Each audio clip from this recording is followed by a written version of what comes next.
Bonjour, aujourd'hui une petite vidéo, comment faire les sous-titres en 6 étapes.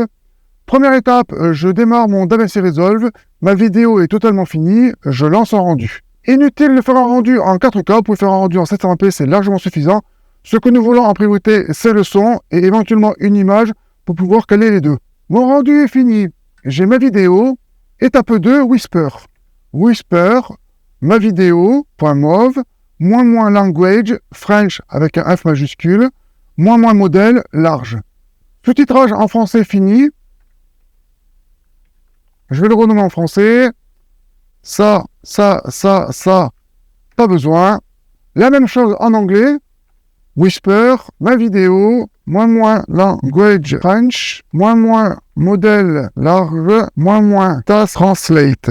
Sous-titrage anglais fini, ça on n'en a pas besoin, je renomme ça en English. Voilà, c'est fini, c'est assez rapide, vous pouvez le remarquer, ma vidéo fait 2 minutes 27 et le temps de sous-titrage a mis 3 minutes 30. Whisper, c'est fini, étape 3, préparer et mettre en forme les sous-titres.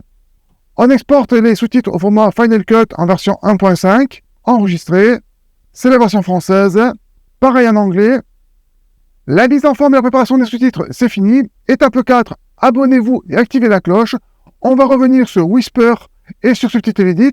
On verra également comment supprimer l'icône dans la barre des menus. Étape 5, importer et préparer nos sous-titres.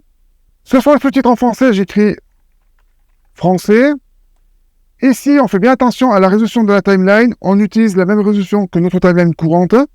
On prépare nos sous-titres, la police de caractère, la taille, la couleur de nos sous-titres aussi, une bordure si on en veut une ou pas, une ombre projetée si on en veut une ou pas, à droite, à gauche, au milieu, la hauteur qu'on vous désire avoir. Bref, vous faites vos sous-titres aux petits oignons.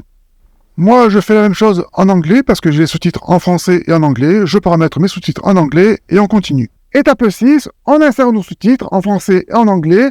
On vérifie l'orthographe en français et en anglais, que le rythme nous convienne. Et c'est fini. Merci de m'avoir suivi. N'oubliez pas, quand une idée est bonne, elle appartient à tout le monde. Pensez à vous abonner, activer la cloche. Au revoir.